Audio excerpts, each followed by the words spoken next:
Merci. C'est le bouton du bas pour ça pour zapper, et je suis là pour remonter. Et ça c'est le laser. Ok, super. Merci. Hey, my name is Hadrien Charlanes, and I'm the founder of Variabl. So I'm going to talk about stable tokens, about more generally about hedging, how to find stability on the Ethereum blockchain, so making sure that you can have in smart contracts some stable values, and on derivatives. That is the way that we've chosen to reach that. So Variabl is a non-custodial exchange for derivatives. So that means that you can choose your exposure against the price of Ether in a decentralized way, meaning not in the decentralized way, but you keep the custody of your funds. You don't deposit on an exchange. You keep your private keys. So derivatives, what does it mean? Derivatives are a contract between two parties, where, for instance, here A wants to lower their exposure to the risk of the volatility of Ether, and B want to increase it, so maybe a short and a long. And both of them are in a contract that is a derivative contract. So basically, B buys the volatility of A. So our derivatives, we've built this infrastructure that is transparent for, so we are not completely decentralized, but we've built that in a way that we are transparent and we are provably fair, and we allow for traders to use our derivatives to speculate on the price of Ether, for instance, and also we allow for hedging strategies. So you can use our derivatives to stabilize what you have. So we can say that Variabl allow Ethereum users or dApps to manage their exposure against the price volatility. So really, if you want to, for business reasons or personal reasons, if you want to increase your risk or lower your risk, you can use derivatives that are on Variabl. So actually, Variabl started as a research project on stable tokens. It was called Stable at the time. And so I guess maybe you were here for the Maker presentation, but stable token is a token that stores a stable value, that has a stable value.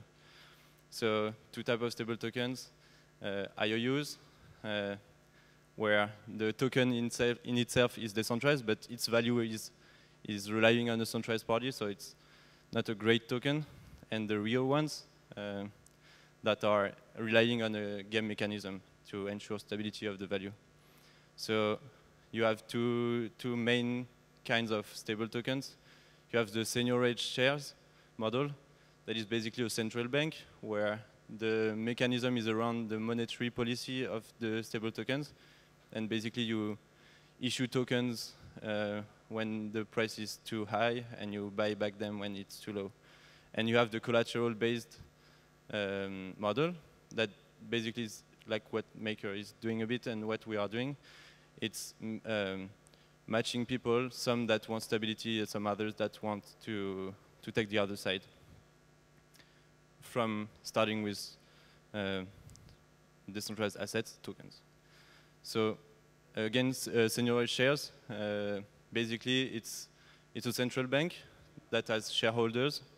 So you have two markets. You have the market of shares and the market of stable tokens. It's basically a company that sells stable tokens and buy back them with a target price. So they choose to buy back them or to issue new tokens to make sure that the price hits the target. And this is a really great theoretical idea, but it's really hard to implement, because if the market cap of your stable token, the total amount of stable token issued is not very large, you can get easily attacked by speculative attacks. So people buying and selling your tokens. Now the collateral-based models, basically it's the idea where you have two parties. Here Bob and Alice both have tokens, so Ether or I don't know, ERC20. And out of these tokens, Bob wants a stability. So he has 1 Ether that are worth, I don't know, $400. He wants it wants to keep the $400. And on the other side, you have Alice that is ready to buy the volatility of Bob's assets. So here, Bob deposits in a contract some tokens. Alice deposits in a contract some other tokens. It creates a pool. This amount of tokens is locked. And Bob owns a USD stable value from this pool, and Alice owns the rest. So, for instance, if the price of Ether is $400, Bob deposits 1 ETH, so $400, and Alice 3 ETH, so the pool is 4 ETH. You have 1,600 USDs, and Bob owns 400 USD worth of Ether, and Alice owns the rest. So 4 minus 400 divided by the price. So you can see that it works as long as not like that, as long as the deposit, the initial deposit of Alice, has not been fully used to cover the loss of the depreciation of the collaterals. So if the, so for instance, if the, in this case, if the price of Ether goes from 400 to 100 USDs, Bob owns the whole pool, and Alice owns nothing. And if the price decreases again, Bob will not be able to have more than 4 Ether, and so the peg is lost. So in these mechanisms, the best friend you have is the liquidity. So here, let's say that the price has decreased by 75%. If you can manage to find another person that will take the position of Alice, then Bob is stable again, and it keeps on being stable. And the worst enemy is the black swan event. It's when you have fast crashes, and that, I don't know, in a short amount of time, Ether lost 95% plus of its value. In that case, it's really hard to find people that will replace Alice, and it's really hard for a collateral-based model to survive in this kind of situation. So here, we didn't really talk about stable tokens. We actually have a stable position. Bob has a stable position of $400, but you have no tokens yet. It just owns something stable. But Bob could say, so my position is stable, it is worth $400, I tokenize that, and then I can transfer them or something like that. So when doing that, you create fungible and liquid stable tokens. So from a stable position, you tokenize, and then you make it liquid. If on top of that, every Bob that wanted stability were mixed in the same pool, so a pool of stable positions, it creates fungibility. So let's say that you have Bob 1 with Alice 1 and Bob 2 with Alice 2. You can find ways so that Bob 1 and Bob 2 deposit in the same pool, and Alice 1 and Alice 2 in the same pool. And that way, the stable tokens of Bob 1 and Bob 2 are the same, so they are fungible. So it's great, it allows for trading, for transferring. Sorry. But these properties have cost.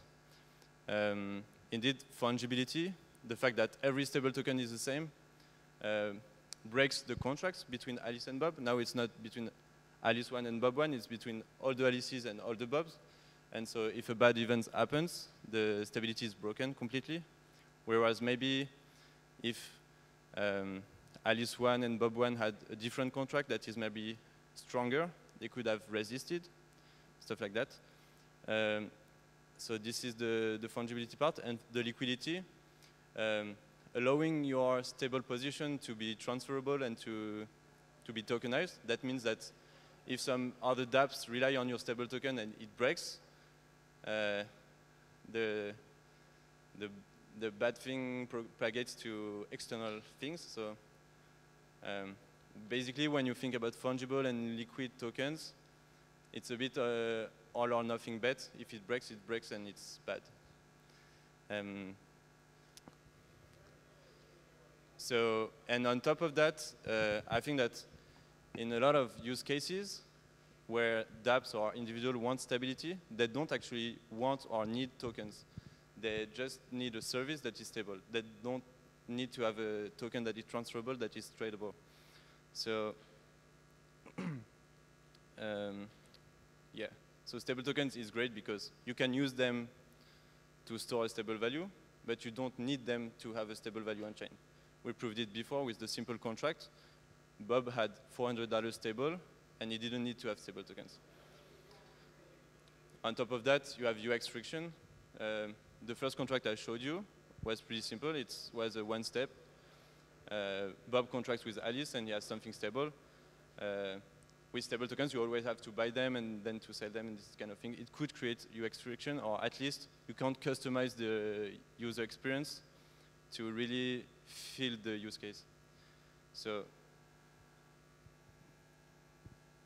for instance, any dApp that needs an escrow for a limited duration. Let's say that I'm an ICO. I want to be sure that 10% of my current USD value is locked for 3 years. I could buy stable tokens. I could sell my Ether that I've raised to have stable tokens and then lock them in a contract, but I don't need it. I could use the kind of contract that I showed you before. You have also a lot of use cases. You can think about supply chains that are using Ethereum for the transparency, for the reliability, the fact that it's hard to corrupt, and they use smart contract escrows to store USD values. And they need to have a way to store USD on the blockchain, but they don't really need to have stable tokens either. So taking this all in account during the research, we've realized that what is really important is the liquidity. So this is something that the more liquidity you have, the better you will be able to create great products, great hedging products. And so that's why we realized that a stable token is actually just a specific derivative. As I showed you, it could be seen as a contract between two persons. And a stable token is a special contract where one wants stability and the other wants to long a bit. But you can generalize this kind of approach to create derivatives where people can really choose their exposure. So they can long and short, choosing their leverage and stuff like that. And by seeing a stable token just as a specific derivative, you actually increase the liquidity, because you will attract also more traditional traders that want to speculate. They can use your derivatives not only to have stable tokens or to be collateral insurers of the stable tokens, but they can also use them to speculate. Basically, they can use your derivatives as they would use margin trading on centralized exchanges. So, yeah, this is, I would say, our focus. We want to build a great derivatives so that we can have liquidity, and we want to be sure to fill the needs of decentralized applications and Ethereum individuals that want stability. So that is really our focus. And we are both a protocol and an exchange. So we are the protocol that makes sure that derivatives work, but we are also an exchange because, as I said, liquidity is so important that we needed to have an efficient exchange. So if you think really long term, if you want this to succeed, you need to be able to compete with centralized exchanges like Kraken, like BitMEX, like CME, these kind of service providers that allows you to control your risk. We need to get liquidity from them. And we need to understand better the ecosystem and really what are the use cases. So this is our focus. We've been working on that for the last 2 years. Really working on, on what exactly? If you want to compete with centralized exchanges, one thing that is super important is that you need to create a Web3 experience that is as easy to use as a Kraken. you need to be compliant also. If you're thinking long term, you need to do things properly. And you need to make sure that the blockchain is sold as something more secure than centralized infrastructures, but that is not very, very true. So you need to make sure that the way you implement your decentralized application is really secure. And on top of that, you need it to be scalable. If you want to compete with Kraken again, you don't want an Ether Delta. You want just the same kind of efficiency. And on the product side, on the financial product side, you need your financial products to be as good as good as margin trading or as what traders are used to. So on the UX side, we've been running an alpha for more than 10 months. It's around really simple derivatives. It was a 24-hour contract, like a bit like the one I showed you before with a peer-to-peer contract where one longs and the other shorts. On the legal side, we've been in discussion with regulators for a long time now. On the scalability, the great research team, and there is Vincent in the room, I think, has been working on an implementation of full state channel that allows you to have a really cheap transaction and scale up and a high throughput. So, and we realized recently that it's really pretty close to what Plasma is doing. So at launch, we will be really scalable. On the finance side, there have been some challenges to be able to do derivatives on chain because you don't have access to debts, for instance, or you can't margin call traders or stuff like that. So there has been a lot of research on that side too. So now the research is at a point where a prototype is working, everything is set up so that we can implement it, and then really compete with centralized exchanges. We still have to know better how to use these derivatives. So basically, the core component is allowing traders or individuals to long and short with their leverage. But what we want to do is really satisfy the demands of dApps and individuals. So we are working on how to make sure that our derivatives can be used easily by dApps. So let's say you are a crowdfunding app and you are raising a crowdfunding campaign for a US resident.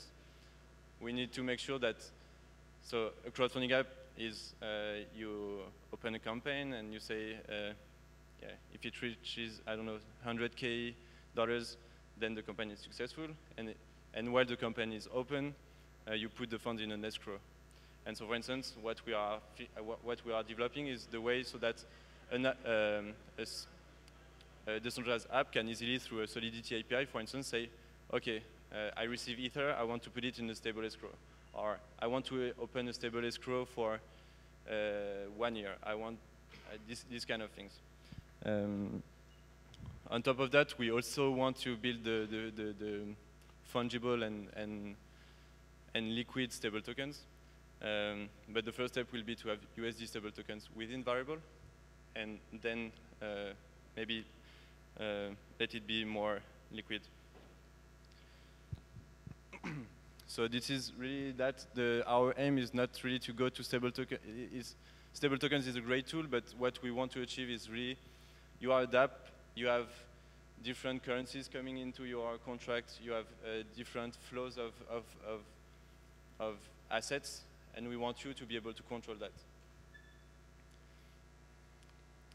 So yeah, again, as I said, we have a great research, and now we have to implement it. This is the challenge of 2018, making sure that we do it the right way. So we are really excited because this year we're gonna see a non-custodial exchange really fast and scalable. So really excited about that.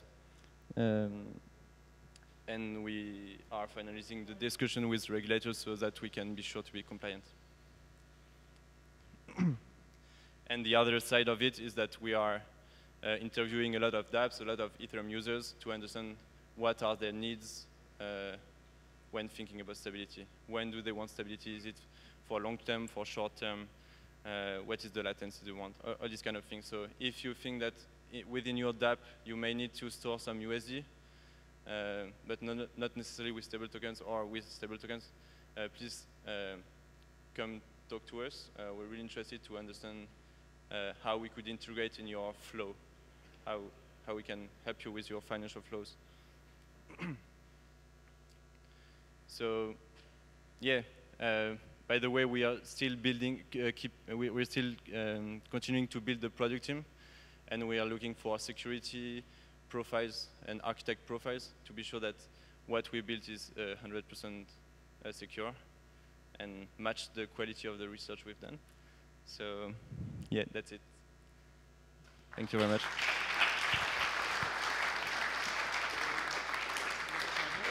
Right. If you guys have some questions,